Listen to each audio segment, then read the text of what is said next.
Bonjour et bienvenue sur Croisée des chemins. Des millions d'Américains sont incertains quant à leur avenir en matière de logement.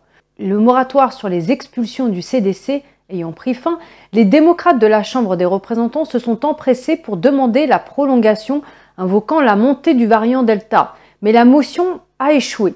La représentante Alexandria Ocasio-Cortez a déclaré que personne ne peut blâmer les républicains pour l'expiration de l'interdiction fédérale des expulsions, car les démocrates détiennent la majorité à la Chambre.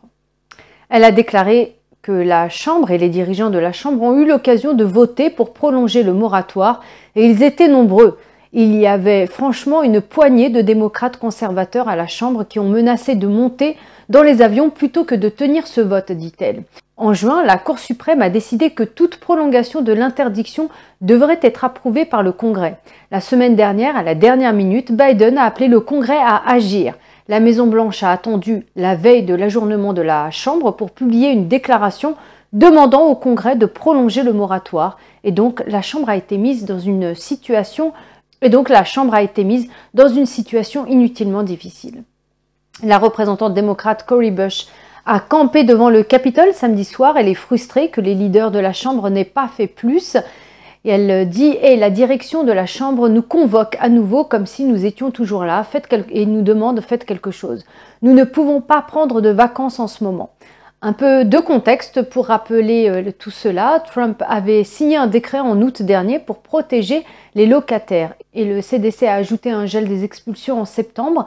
Il a été prolongé 3 fois. Mais les propriétaires se sont opposés à cette mesure, soulignant qu'ils ont déjà dû supporter 27 milliards de dollars de loyers d'impayés. Sous la pression, les propriétaires se préparent à déposer des documents d'expulsion devant les tribunaux locaux.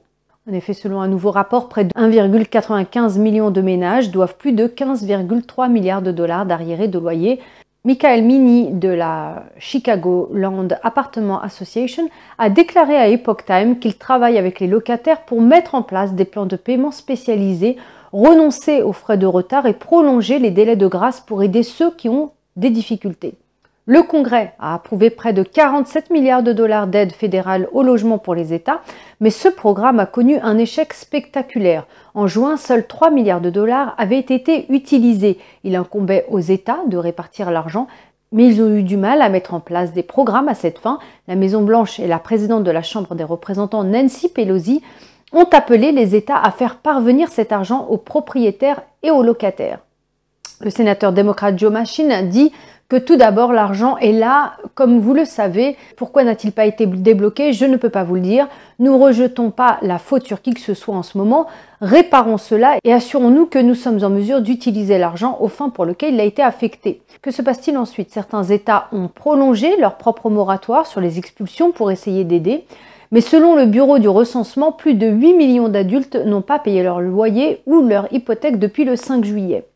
Le Sénat a travaillé tout le week-end lors d'une rare session pour régler les détails du projet d'infrastructure bipartisan. Le leader de la majorité au Sénat, Chuck Schumer, a annoncé qu'un groupe bipartisan de sénateurs a finalisé le texte législatif du projet de loi sur l'infrastructure d'environ 1 billion de dollars. Chuck Schumer a dit, je cite, « Nous n'avons pas fait un grand projet de loi bipartisan de cette nature depuis longtemps. L'énorme projet de loi, qui compte plus de 2700 pages, et le résultat, dit-il, de mois de négociations. Les démocrates et les républicains ont finalement trouvé un accord la semaine dernière. Il comprend environ un demi-billion de dollars en nouvelles dépenses sur les 5 prochaines années.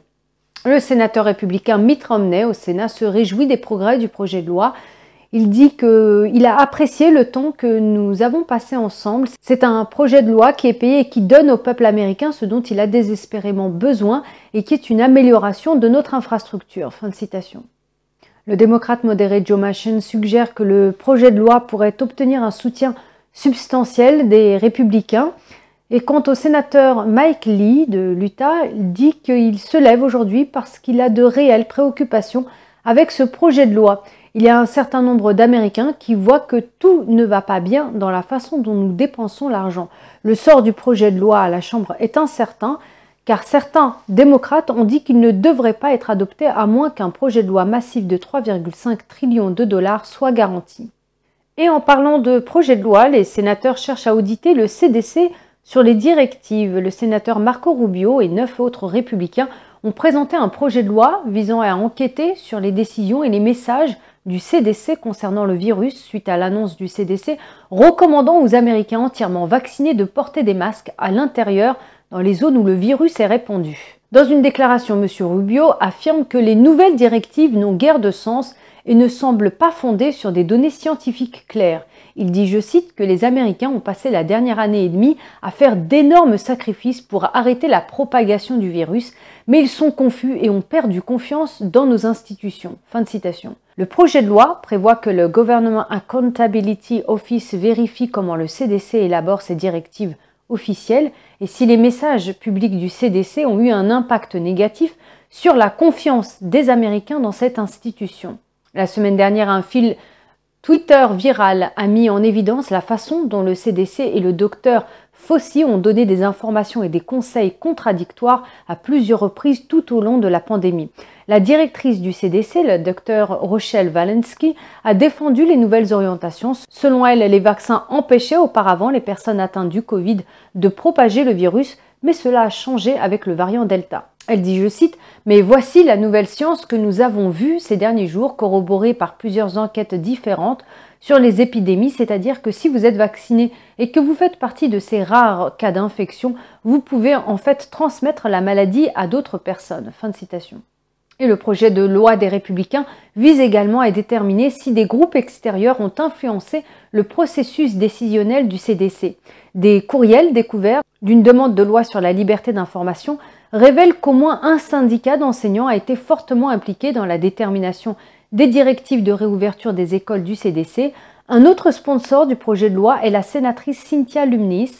Elle affirme que les décisions du CDC sont politisées et ont abouti à un pays plus divisé. Le projet de loi a pourtant peu de chances d'être adopté car aucun démocrate ne l'a soutenu jusqu'à présent. Et alors que les craintes liées au variant Delta ont entraîné la mise en place de masques et de vaccins, certains se demandent si un deuxième verrouillage n'est pas en train de se produire.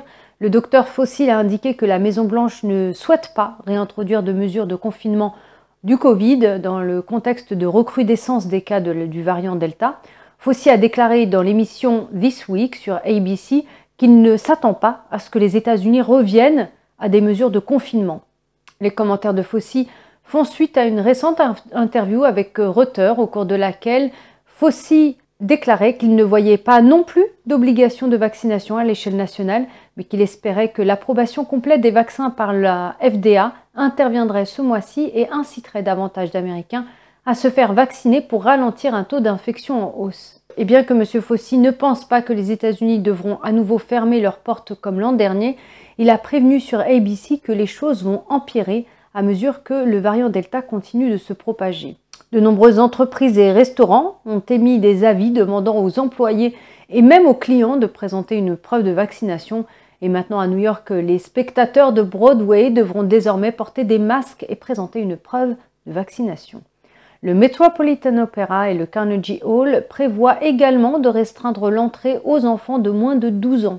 La Broadway League indique que l'ensemble des 41 théâtres de Broadway de la ville de New York exigeront que les invités, les artistes et le personnel soient entièrement vaccinés contre le virus jusqu'au mois d'octobre. Les masques seront également exigés pour les membres du public. Cette annonce intervient quelques jours avant la réouverture de Broadway après une fermeture de 16 mois. La Ligue indique qu'elle mettra en place des exceptions pour les personnes dont l'état de santé ou les croyances religieuses empêchent la vaccination. Ces personnes devront toutefois fournir la preuve d'un test de dépistage du virus négatif effectué peu avant la date du spectacle. Et cette décision intervient après que le gouverneur Andrew Cuomo ait exhorté toutes les entreprises privées à rendre les vaccins obligatoires. Il a dit, je cite, « Les entreprises privées, les bars, les restaurants passent à une admission de vaccins uniquement. Je crois que c'est dans votre meilleur intérêt commercial. Vous savez, si je vais dans un bar et que je veux prendre un verre et parler à la personne d'à côté de moi, je veux savoir que cette personne est vaccinée. Si je vais dans un restaurant, si je suis assis à une table et qu'à la table juste à côté de moi, vous voyez, je veux savoir si cette personne est vaccinée. Je crois que vraiment, c'est dans votre intérêt commercial. » Fin de citation. Et l'une des industries qui a beaucoup changé au cours de la pandémie est l'industrie du cinéma. Un domaine autrefois tabou s'est ouvert. Il s'agit de la sortie simultanée d'un film dans les salles de cinéma et sur les plateformes de diffusion en continu. La star de Black Widow voit rouge suite à la sortie du film sur le service de streaming Disney+, Scarlett Johansson a intenté un procès jeudi accusant Disney d'avoir rompu son contrat en ne sortant pas Black Widow en exclusivité dans les salles de cinéma. L'actrice de 36 ans fait valoir que son salaire est lié aux recettes du box-office qui, selon elle, ont diminué par le fait que le film est également déjà disponible sur Disney+ à domicile. Si les ventes de billets ont connu un très bon départ, les recettes ont depuis chuté, ce que les avocats de la star imputent à la disponibilité du film à domicile. Les représentants de Scarlett Johansson affirment que le Disney cherche davantage à gagner des abonnés à sa plateforme de streaming qu'à maximiser les recettes du box-office. Disney a répliqué en affirmant que le procès est sans objet et il a qualifié le procès de particulièrement triste et affligeant dans son mépris insensible des effets mondiaux horribles et prolongés de la pandémie du Covid. Black Widow a rapporté 80 millions de dollars lors de son week-end d'ouverture au box-office, ce qui est un record pour l'époque de la pandémie, mais pas génial pour un film Marvel. Mais Black Widow a remporté 60 millions de dollars à Disney+. Le salaire de Johnson est en grande partie lié aux performances au box-office et les sorties à domicile ne font pas partie de cette catégorie. Voilà, Croisée des chemins, c'est fini pour aujourd'hui. Merci de votre écoute et de votre présence. Prenez soin de vous et je vous dis à très bientôt. Merci, au revoir.